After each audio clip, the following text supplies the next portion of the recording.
Ritenuto doveroso verso quest'Aula svolgere una breve comunicazione sulla vicenda giudiziaria nella quale sono coinvolto e ho ritenuto rispettoso fare questo in Consiglio Comunale prima che la stampa come invitato per la conferenza di stampa.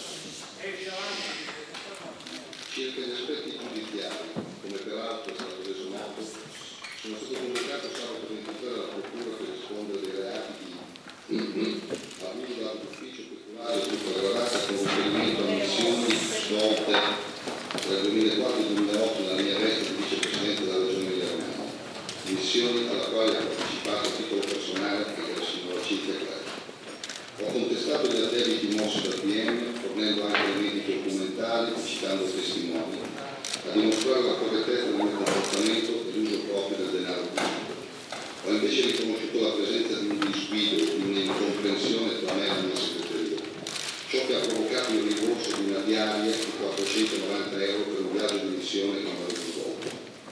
Attraverso il mio avvocato sto provvedendo alla restituzione di tale somma alla Regione Emilia-Romagna. Una buona metà dell'incontro di sabato 23 col PM è stata assorbita da mie dichiarazioni spontanee. Dichiarazioni che ho voluto rendere al magistrato, rese cioè su mia richiesta, su altre vicende che hanno attirato l'attenzione degli inquirenti e della stampa nelle scorse settimane.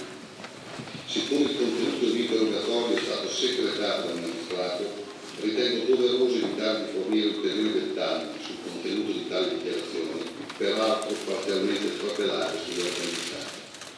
Voglio però ribadire che ho sostenuto, anche citando testimoni, la totale rigidità del mio comportamento su vicende che, a mezzo stampa, potevano insinuare dubbi o sospetti sul mio operato. Una vicenda giudiziaria che coinvolge il sindaco è ovviamente anche una vicenda con risvolti politico-istituzionali. La mia consapevolezza di estraneità agli illeciti contestati mi rassicura sulla capacità di dimostrare nelle sedi competenti la correttezza dei miei comportamenti. Ciò mi ha fatto dire, consigliato anche dal mio avvocato, che non avrei ritenuto necessario presentare le dimissioni del sindaco neppure in presenza di un eventuale rinvio giudizio. Tuttavia, la storia di questa città e la lunga tradizione di amministrazione e di impegno civico fanno sì che a Bologna ci sia una cultura diversa rispetto ad altre realtà. Bologna per me viene prima di tutto.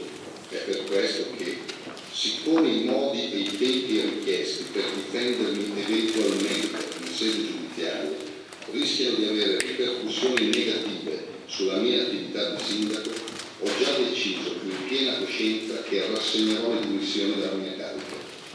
Lo dico oggi qui, nella sede istituzionale più alta della città, qual è l'Aula del Consiglio Comunale. Per senso di responsabilità sceglierò modi e tempi che dovranno tenere presente il bene prioritario della città, a partire dal fatto che nei prossimi giorni inizierà in aula l'esame per l'approvazione del bilancio 2010, di cui rivendico la bontà nell'interesse della città, così come sono orgoglioso delle cose fatte in questi mesi e di quelle che faremo ancora per Bologna.